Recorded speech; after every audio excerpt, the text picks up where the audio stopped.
Salut, c'est Trado, je suis content de vous retrouver pour la mise à jour de l'or et de l'argent. Je vous retrouve juste après ça. Alors effectivement, les news pour l'or et pour l'argent sont importantes en ces temps où l'or et l'argent semblent vouloir entamer, et semblent en vouloir seulement, une phase baissière. Alors on relève par exemple fortuitement que JP Morgan, la grande banque américaine, fait partie maintenant de la longue liste des banques accusées, suspectées et même condamnées. Enfin pas pour JP Morgan, c'est en discussion, mais ça va se faire, d'avoir manipulé les cours de l'or. Donc là, c'est 1 milliard de dollars.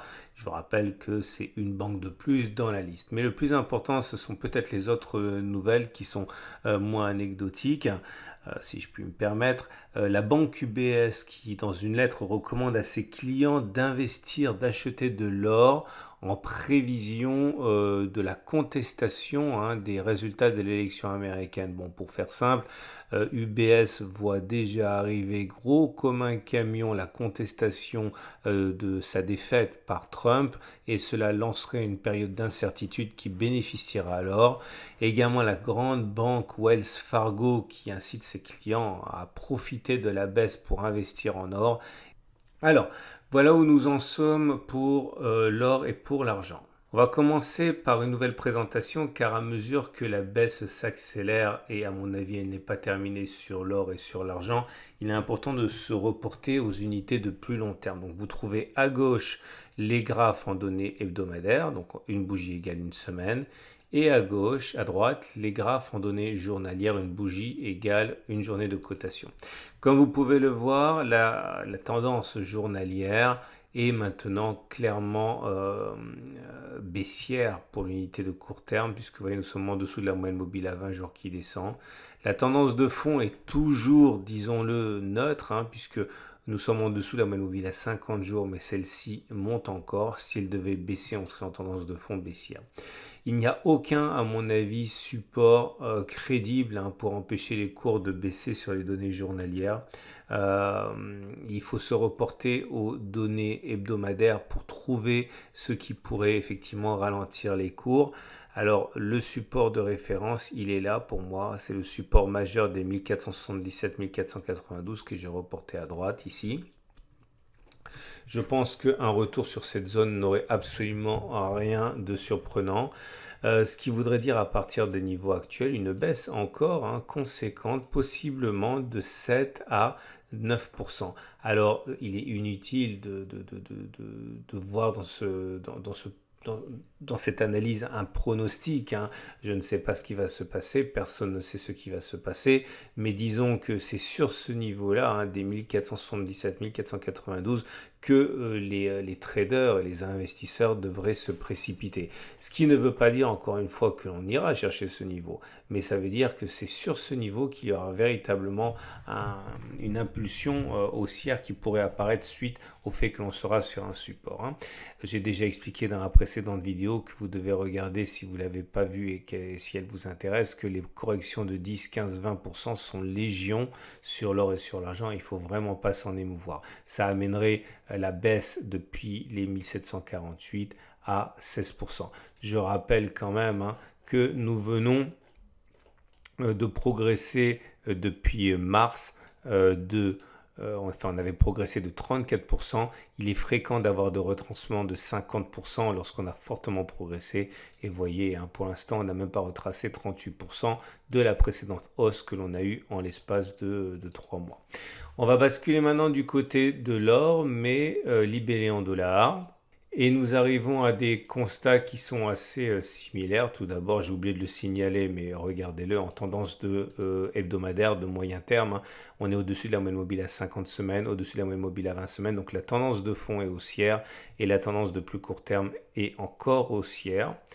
Par contre, sur les données journalières, c'est autre chose. On est en dessous de la moyenne mobile à 20 jours qui descend, donc la tendance de court terme sur cette unité de temps est baissière. Par contre, la tendance de fond en données journalières est toujours neutre, puisqu'on est au-dessus de la moyenne mobile à 50 jours, mais celle-ci monte encore.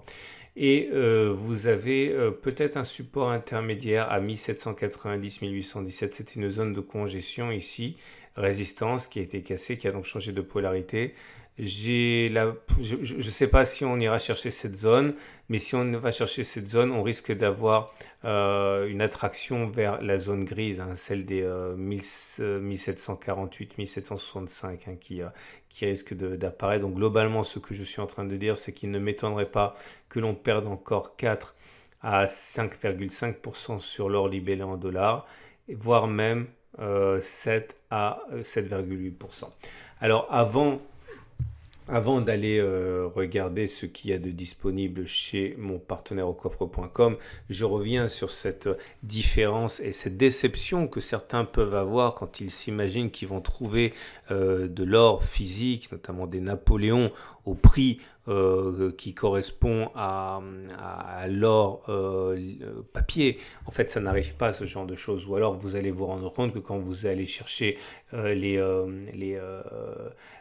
l'or chez les revendeurs, on va vous proposer un Napoléon, deux Napoléons, mais sûrement pas plus au prix tel qu'il tiendrait compte de la baisse à laquelle on a assisté. Soit on va vous le faire payer plus cher, tout simplement parce que quasiment tous les détenteurs d'or savent que ça, enfin imaginent que cela devrait remonter et qu'ils ne sont pas disposés à se défaire de leur or à ce prix bradé, soit tout simplement parce que ils n'ont pas d'or à vendre à ce prix-là, c'est tout.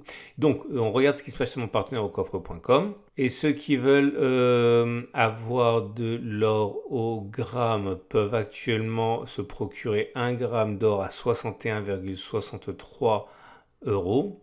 Les pièces les plus connues, notamment les pièces de type Napoléon, eh bien, vous pouvez actuellement vous procurer le Napoléon 20 francs au prix de 320 euros, donc avec une prime de 6,41%, c'est-à-dire que ça coûte 6,41% de plus que le contenu d'or fin dans la pièce. Et ceux qui veulent se procurer des Veravalor, donc les pièces les plus importantes que vous pourriez trouver, donc une once d'or est actuellement disponible à 1719 euros avec une prime assez similaire à 6,71%. On passe à l'argent. Alors on regarde d'abord l'argent libellé en euros. Là aussi, hein, la baisse a été majeure. Hein. Je vous rappelle que depuis les plus hauts, on a abandonné la bagatelle de 26% avant de se reprendre depuis 4 jours en prenant 11%, mais depuis les plus hauts, actuellement la baisse est toujours de 17%. Est-ce qu'on en a fini de baisser? Personne ne le sait. Ce qui est certain, c'est qu'en données journalières, la tendance de court terme est baissière. On est en dessous de la moyenne mobile à 20 jours qui descend. La tendance de fond est nette parce qu'on est en dessous de la moyenne mobile à 50 jours, mais celle-ci monte. Lorsque l'on jette un œil du côté des données hebdomadaires, les données de moyen terme, la tendance est fortement haussière puisqu'on est au-dessus de la moyenne mobile à 20 semaines qui monte et au-dessus de la moyenne mobile à 50 semaines qui monte.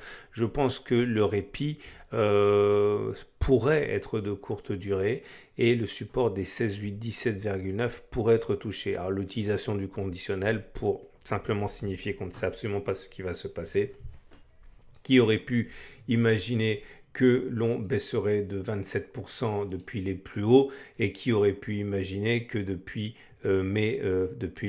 mars 2020, on prendrait la bagatelle de 135%. Donc encore une fois, vous voyez la baisse. Les corrections sont à la mesure des impulsions qu'il y a eu avant. Donc clairement, si on prend les Fibonacci, vous voyez que si on prend toute la jambe de hausse qu'il y a eu, on n'a même pas à retracer 50% de Fibonacci. Or, il est très classique, je lui ai dit, hein, d'aller retracer 50% d'une progression avant éventuellement de repartir de l'avant. J'invite encore une fois à regarder la vidéo du week-end si vous ne l'avez pas vue.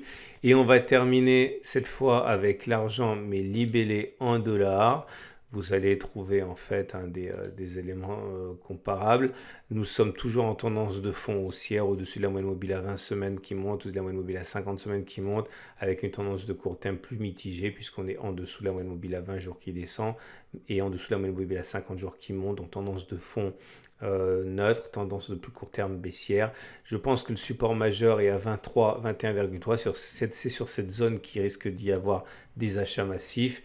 et une autre zone en dessous, mais la zone des 23, 21,3, puisque c'est une zone en données hebdomadaire, est théoriquement plus solide que la zone des 17, 18,3 qui n'est qu'une zone de consolidation journalière.